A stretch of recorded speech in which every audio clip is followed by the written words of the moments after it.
आज हम एक बहुत ही दिलचस्प सफर पर निकल रहे हैं। हम ये जानने की कोशिश करेंगे कि हमारे इर्द गिर्द की हर चीज, चाहे वो ठोस हो, माया या गैस, आखिर किन बुनियादी चीजों से मिलकर बनी है। चलें, एक सवाल से शुरू करते हैं। कभी सोचा है कि जिस हवा में हम सांस लेते हैं, जो पानी हम पीते हैं और हाँ, जिस स्क्रीन को हम इस वक्त देख रहे हैं, इन सब में आखिर क्या चीज मुश्तरक है? ये सवाल जितना सादा लगता है ना, उसका जवाब उतना ही गहरा है। तो इस सवाल का जवाब है एक लफ्ज में मादा। जी हाँ, मैटर। मादा यानी हर वो शय जो कुछ वजन रखती हो और जगह घेरती हो। सीधे लफ्जों में ये वो स्टफ है जिससे कायनात की हर चीज बनी है। हमारा खाना, पानी, यहां तक कि हवा भी, सब कुछ मादा ही है। आज हम मादे की इसी सबसे छोटी बुनियादी इकाई यानी एटम का पूरा खाका तैयार करने वाले हैं।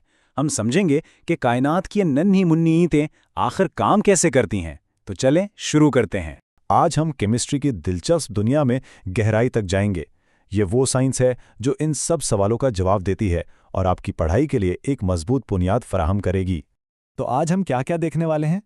सबसे पहले हम केमिस्ट्री की बुनियादी तारीफ को समझेंगे, फिर उसकी अहम शाखों पर नज़र डालेंगे। इसके बाद हम तारीख में पीछे जाएंगे और उन अजीम यूनानी और मुस्लिम मुफक्किरीन से मिलेंगे जिन्होंने इस इल्म की बुनियाद रखी।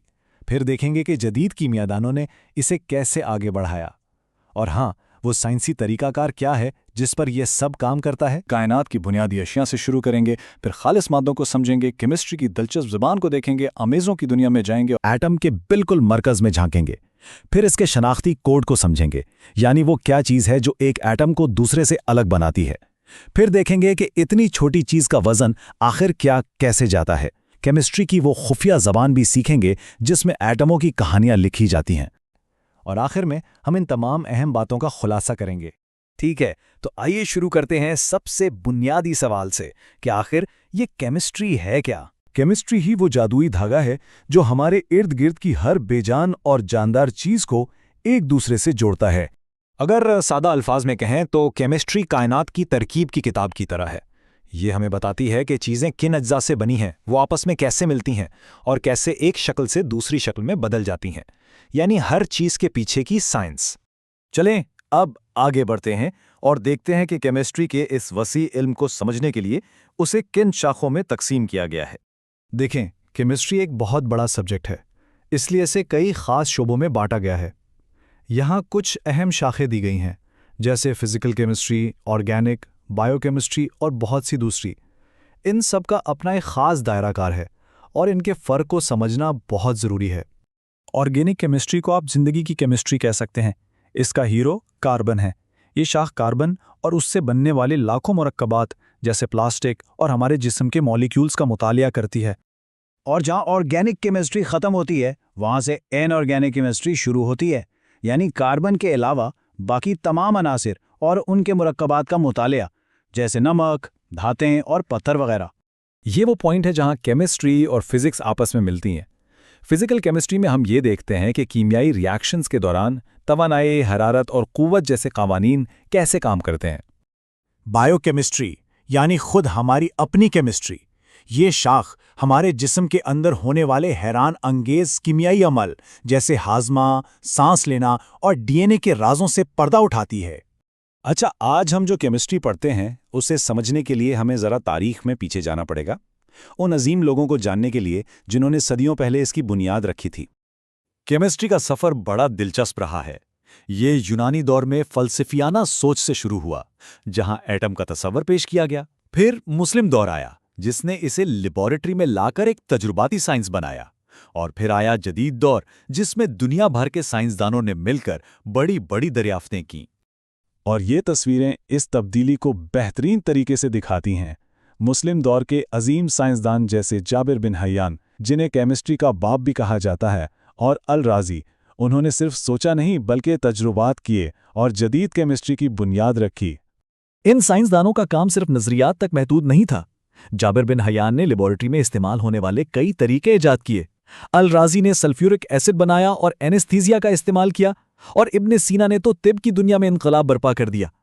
उन्होंने साबित किया कि केमिस्ट्री सिर्फ एक इल्म नहीं बल्कि इंसानियत की खिदमत का जरिया है। और फिर मुस्लिम साइंसदानों की रखी हुई इन्हीं बुनियादों पर यूरोपीय साइंसदानों की एक नई लहर ने केमिस्ट्री के शोबे में इनकलाब बर्पा कर दिया। अब इस स्लाइड में जो सबसे दिलचस्प बात है वो ये है कि हर दरियाफ्त पिछली दरियाफ्त पर एक ईंट की तरह रखी गई। रॉबर्ट बॉयल से लेकर जॉन डाल्टन के एटमी नजरिए तक, और फिर मेंडलीफ के पीरियोडिक टेबल से लेकर रदरफोर्ड की एटम के न्यूक्लियस की दरियाफ्त तक, ये सब एक दूसरे से जुड़ा हुआ है। तो सवाल ये पैदा होता है कि इन तमाम साइंसदानों ने इतनी हैरतअंगेज दरियाफ्तें आखिर की कैसे? उनके पास एक खास मुनज़्ज़म तरीका था। ये 4 कदमी तरीका साइंसी तरक्की का इंजन है। सब कुछ एक सादा से मुशाहिदे से शुरू होता है, फिर उसकी वजाहत के लिए एक मफरूज़ा या अंदाज़ा लगाया जाता है। जब वो मफरूज़ा बार बार के तजुर्बात से सच साबित हो जाए तो वो थ्योरी बन जाता है, और जब कोई थ्योरी हर हाल में सच हो तो वो साइंसी कानून कहलाती है। ये एक बहुत अहम फ़र्क है। याद रखें, थ्योरी हमें बताती है कि कोई काम क्यों हो रहा है, उसके पीछे की वजह क्या है, जबकि कानून सिर्फ ये बताता है कि क्या हो रहा है। कानून एक हकीकत का बयान है और थ्योरी इस हकीकत की वजाहत। तो खालिस मादे, इनकी सबसे खास बात यही है कि इनकी कॉम्पोजिशन और प्रॉपर्टीज़ यानी बनावट और खुसूसियात हमेशा एक जैसी रहती हैं। इन्हें किसी भी जरिए से हासिल किया जाए, ये बदलती नहीं है। अब खालिस मादों में सबसे बुनियादी चीज़ है अंसर यानी एलिमेंट। अंसर एक ऐसा खालिस मादा है जिसे कीमियाई तरीकों से मजीद सादा हिस्सों में तोड़ा नहीं जा सकता। ये समझें कि ये मादे का सबसे बुनियादी बिल्डिंग ब्लॉक है। जैसे सोना, वो एक अंसर है। अच्छा, अब आते हैं कंपाउंड्स की तरफ। ये तब बनते हैं जब 2 या 2 से ज़्यादा अनासिर आपस में कीमियाई तौर पर जुड़ते हैं, और वो भी एक ख़ास मुकर्ररा तनासुब में। यहाँ 2 बातें बहुत अहम हैं, एक कीमियाई तौर पर जुड़ना और दूसरा मुकर्ररा तनासुब। और इसकी सबसे आम मिसाल भाई पानी यानी H2O। ये जो रंगीन पाउडर्स नज़र आ रहे हैं, जैसे कॉपर सल्फेट और पोटेशियम आयोडाइड, ये सब कीमियाई कंपाउंड्स की बेहतरीन मिसालें हैं। और दिलचस्प बात यह है कि जब अनासर मिलकर कंपाउंड बनाते हैं तो वो अपनी असली खसूसियात खो देते हैं और एक बिल्कुल नई चीज़ बन जाती है जिसकी अपनी बिल्कुल मुनफरिद खसूसियात होती हैं। ठीक है, तो अब हम अनासिर और कंपाउंड्स को तो जान गए हैं। अब देखते हैं कि केमिस्ट्री की दुनिया में उन्हें लिखने के लिए एक खास किस्म की शॉर्ट हैंड जुबान कैसे इस्तेमाल की जाती है। इस शॉर्ट हैंड को हम कहते हैं अलामत या सिंबल। ये किसी भी उनसर का सबसे मुख्तसर नाम होता है जो अक्सर 1 या 2 हुरूफ पर मुश्तमिल होता है। ये ज़बरदस्त आइडिया सबसे पहले केमिस्ट बर्ज़ेलियस ने पेश किया था। अब सवाल ये है कि ये अलामतें आती कहाँ से हैं? तो देखें, कुछ तो बहुत आसान है, जैसे हाइड्रोजन के लिए H और कार्बन के लिए C, जो इनके अंग्रेजी नामों से ही ली गई हैं। लेकिन कुछ अलामतें जैसे सोडियम के लिए Na, उसके लातीनी नाम नाट्रियम से आती हैं, और इसी तरह लोहे के लिए Fe, उसके लातीनी नाम फेरम से आती हैं। और जब हम कंपाउंड्स की बात करते हैं तो हम इस्तेमाल करते हैं कीमियाई फार्मूला। फार्मूला एक तरह से किसी कंपाउंड की तरकीब की तरह है, जो हमें बताता है कि इसके अंदर कौन कौन से अनासिर हैं और उनका आपस में तनासुब क्या है। और ये तनासुब ही सब कुछ है। देखें, पानी यानी H2O में हर एक ऑक्सीजन एटम के लिए 2 हाइड्रोजन एटम होते हैं। लेकिन अगर हम इस तनासुब को ज़रा सा बदलकर 2:2 कर दें तो हमें H2O2 मिलता है, जो कि है हाइड्रोजन पेरोक्साइड, एक बिल्कुल मुख्तलिफ मादा। फॉर्मूले में बस एक छोटी सी तब्दीली पूरी चीज़ को ही बदल देती है। चलें, अब अपने नक्शे पर वापस चलते हैं और मादे की दूसरी बड़ी किस्म यानी आमेज़ों की दुनिया को देखते हैं। तो आमेज़ा या मिक्सचर क्या है? ये 2 या 2 से ज़्यादा चीज़ों से मिलकर बनता है जो कीमियाई तौर पर जुड़ी हुई नहीं होती। यहाँ सबसे अहम बात यह है कि असली मादे अपनी खुसूसियात बरकरार रखते हैं। जैसे जब चीनी को पानी में घोला जाता है तो वो अपना मीठापन नहीं खोती। अब आमेज़े भी 2 तरह के होते हैं। पहले हैं होमोजीनियस, जिनकी बनावट हर जगह बिल्कुल एक जैसी होती है, जैसे पानी में हल शुदा नमक। आप नमक के ज़र्रात अलग से नहीं देख सकते। दूसरे हैं हेट्रोजीनियस, जिनकी बनावट एक जैसी नहीं होती और आप इनके मुख्तलिफ हिस्सों को आसानी से देख सकते हैं, जैसे रेत और पानी। आइए इसे तस्वीरों से समझते हैं। बाईं तरफ पेंट को देखें, ये एक होमोजीनियस आमेज़ा है, सब कुछ यकसां तौर पर मिला हुआ है।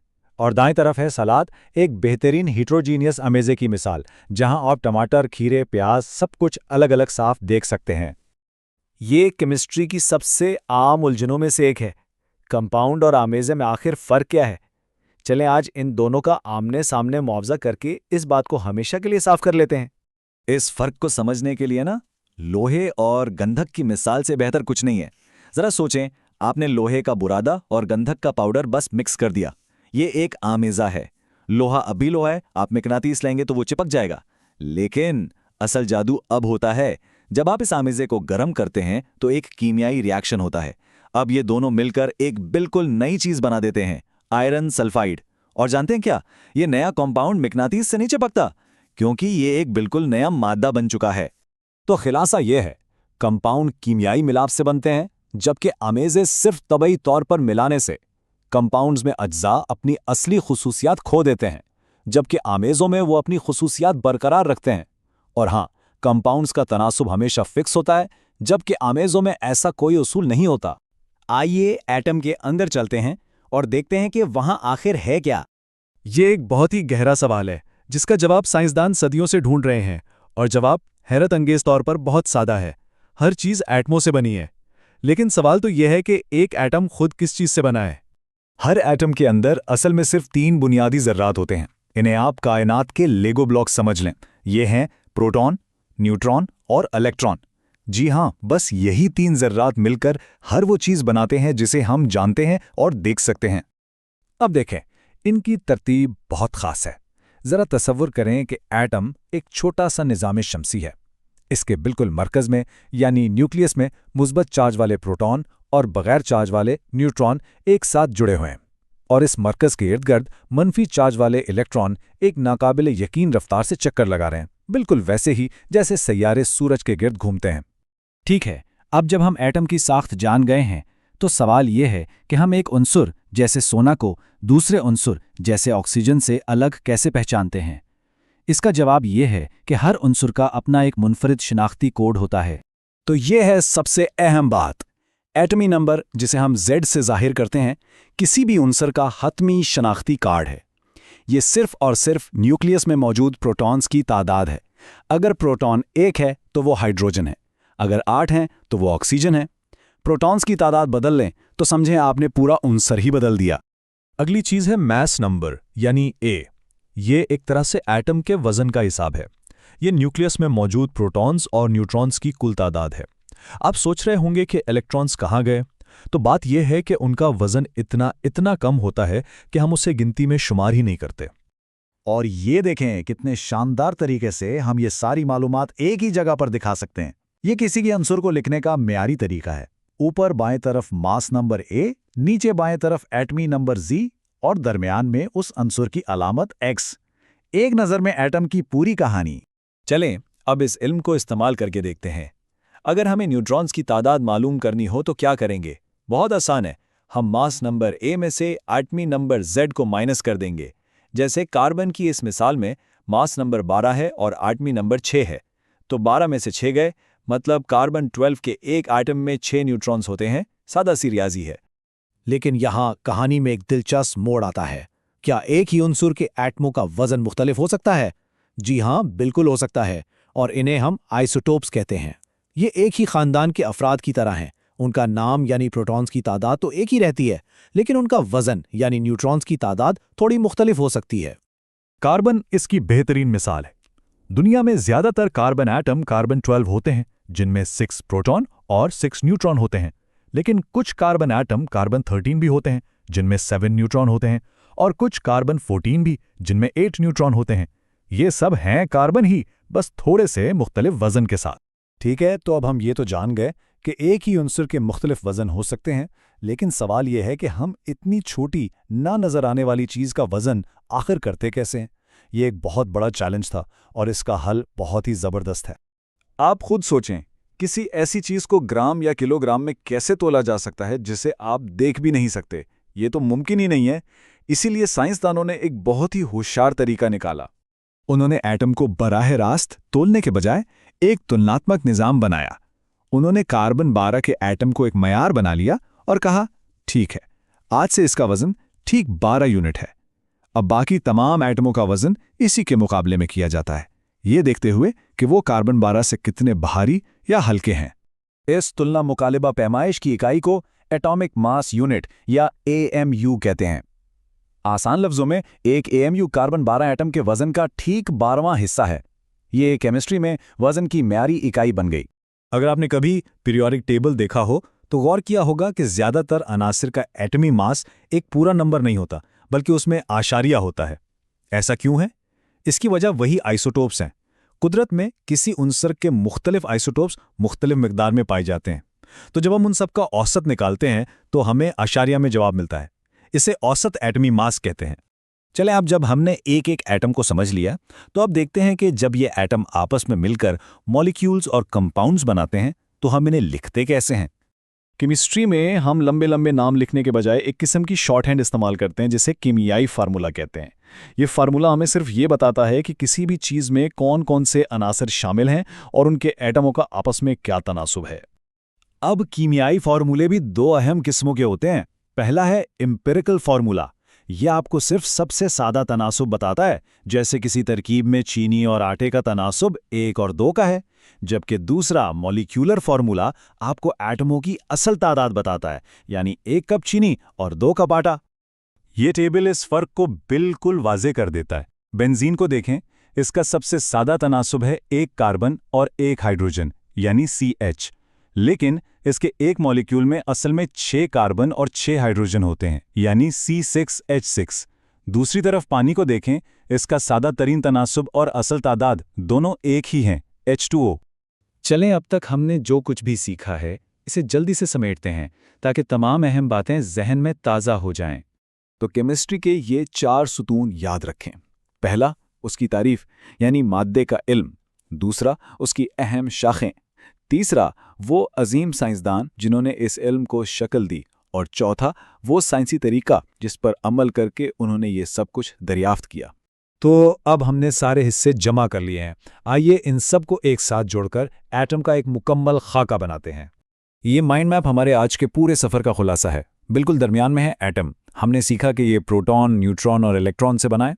हमने इसकी शनाख्त करना सीखा इसके एटमी और मास नंबर से। हमने समझा कि इसका वज़न AMU में कार्बन 12 के मुकाबले में किया जाता है। और आखिर में हमने इसे कीमियाई फार्मूलों की ज़बान में लिखना भी सीख लिया। यह है एटम का मुकम्मल और जामे खाका। तो हमने एक एटम की बुनियादियात को तो समझ लिया है, लेकिन असल जादू तब शुरू होता है जब ये अरबों एटम आपस में मिलते हैं, बॉन्ड बनाते हैं और वो तमाम हैरतअंगेज चीज़ें बनाते हैं जो हमारी दुनिया को तश्कील देती हैं। लेकिन ये कहानी फिर कभी सही।